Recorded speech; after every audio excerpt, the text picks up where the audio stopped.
Good evening. My name is Teresa Ruth Howard, and I'm the scholar in residence here at the Pillow for the final week of the festival, which is exciting. And I am so thrilled to be sitting here with the choreographer of Guetta, the solo that we saw at the second piece, Margarita Amas. Welcome. Thank you. We're just gonna have a little chat, and we'll be joined later by the dancer who danced the solo. But we're gonna get started. So, I'm only gonna say this once. You are very young, and you are on a program of masters. How exactly does that feel? I could start off saying it's an honor, but it really shows how my hard work and the passion coming from especially this piece really came out. And it surprisingly really fits. And it also is so inspiring to see just everything, like a whole program like this, especially my piece being in the middle of it. And then, of course, Serenade, something that I've seen throughout my life when I was dancing and all. It's really, really a treat and really, really just amazing. So Margarita is a native of Miami and a product of the school of the Miami City Ballet. And this piece was actually choreographed when you were, 16? I was 16. 16 years old. And can you give us an origin story of what you were at 16 going after? Was this the first piece that you choreographed? Actually, it wasn't. It was the second piece that I choreographed. The first one, I was 15 years old. Hi. Renan Cedero, the dancer of the piece. Thank you for joining us. But yes, this is the second piece that I did for Miami City Ballet School's choreographic showcase. It's a program that Miami City Ballet School has had since I can remember, especially coming into the pre-professional program. That was like one of the classes we had every week. And I have to be honest, 16 years old, for a student like that, you're really trying to be seen. And, being a strictly ballet student comes with many, many benefits, and you grow so much, and you get so strong as a ballet dancer. But there's a very, very important side of me that not only did I recognize that I grew a lot as an artist, as a contemporary dancer, but I just felt so much passion in it, and it was my place to really show what I wanted to show as a dancer. Not that I couldn't do that as a ballet dancer, but there was just a way that I moved and the way that I felt inside that really connected with contemporary dance. And I wanted to show that. So part of it was I started choreographing because I wanted to share my movement and what I can put together in a piece. And throughout that time, my teacher, Jetta Constantinescu, she passed away. And I was lost. I did not know what to choreograph.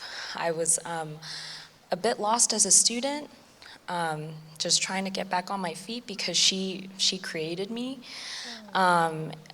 And it took me 6 months to choreograph something, not that piece, something. I choreographed one thing with one piece of music, cut it away. Choreographed it on other dancers in the school, cut it away. And thankfully, Miami City Ballet School has always given me a safe space, no judgment. Okay, just make sure you make something in the end. But I just listened to Nina Simone's version of Ne Me Quitte Pas, and I don't know, I just felt so much with her voice to start. I don't speak French, and I didn't understand what she was saying until I read the translation, and it just all connected. And so in a way, it's a piece in honor of your teacher that you lost. It is. Named for her. That's really beautiful. Who was it set on originally? Me. So this is a solo that was originally on you, the female body, and now it is transposed onto, welcome, Ronan, right? Renat. Did it go through a transition? Is this what we're seeing tonight? Is that what was on your body, or did you adapt some things, or did it evolve? It evolved. It looks similar, but it's definitely matured. And I love how different it is, and the actual purpose of each movement now, even though it is for our teacher, it's evolved. And I did have to change a few things because, I mean, I talked to Renan and Luis, who also, Luis Silva, who learned the piece as well, that there's a few things there that were a little bit more showy, offy, and it was fun to do, but I was through with that, and piece is mature, and I was grateful to be able to officially have this piece debuted its world premiere here. So I was able to make it more, do the purpose of this piece justice for what it really should be felt being performed, and also what the audience would be seeing. So, yeah. So as a dancer, talk to me about being in the studio. Obviously, as a member of the company, you've worked with many different choreographers, different processes, and being in the studio with a new choreographer, a fresh choreographer, finding her voice. What was it like for you as an artist in the space of not just being the body, but also being a support? Hi, everybody. It's nice to kind of see your faces with the lights on.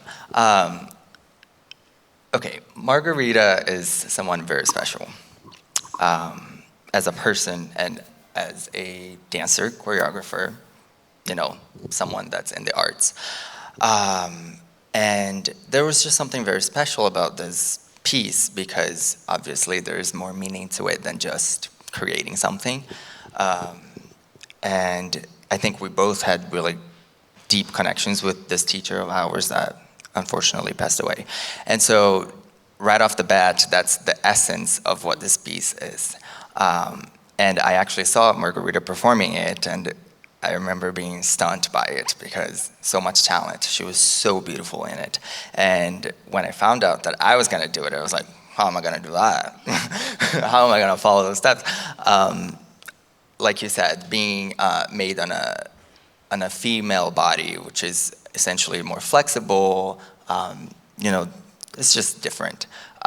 So when we started the process, there were things that I knew we had to change, like some legs that would come up to her face that I was like, that's not gonna happen to me. Second choice.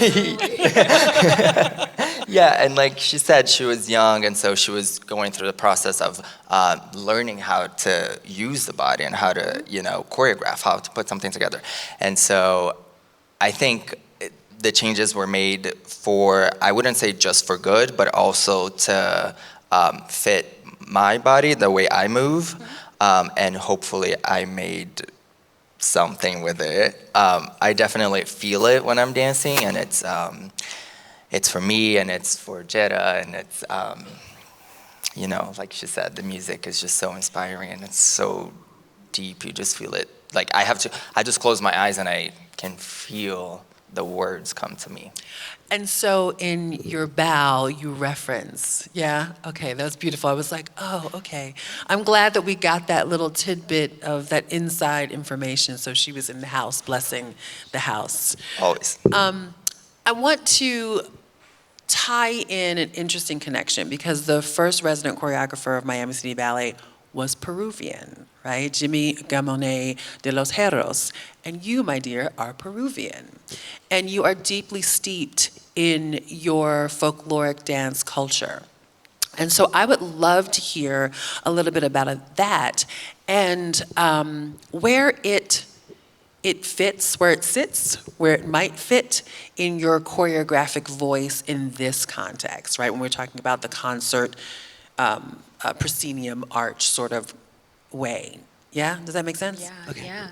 So I think a great place to start with that is I grew up with my parents being Peruvian folklore dancers as well as their parents and their aunts and uncles. So it was inevitable. I was going to be an artist, like whether I was going to be a musician, a dancer, a writer. We also have a lot of anthropologists in our family. So we were going to just always keep our Peruvian culture with whatever we were going to do.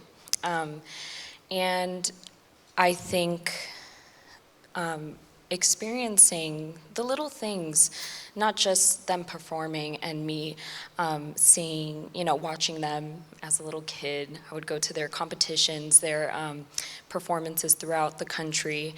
But it's even the parties that we would have a bunch of parties, and they would create, like right on the spot. They'd be like, "Oh, do you have a cajon? Do you have a box? Come on, we have to play some music."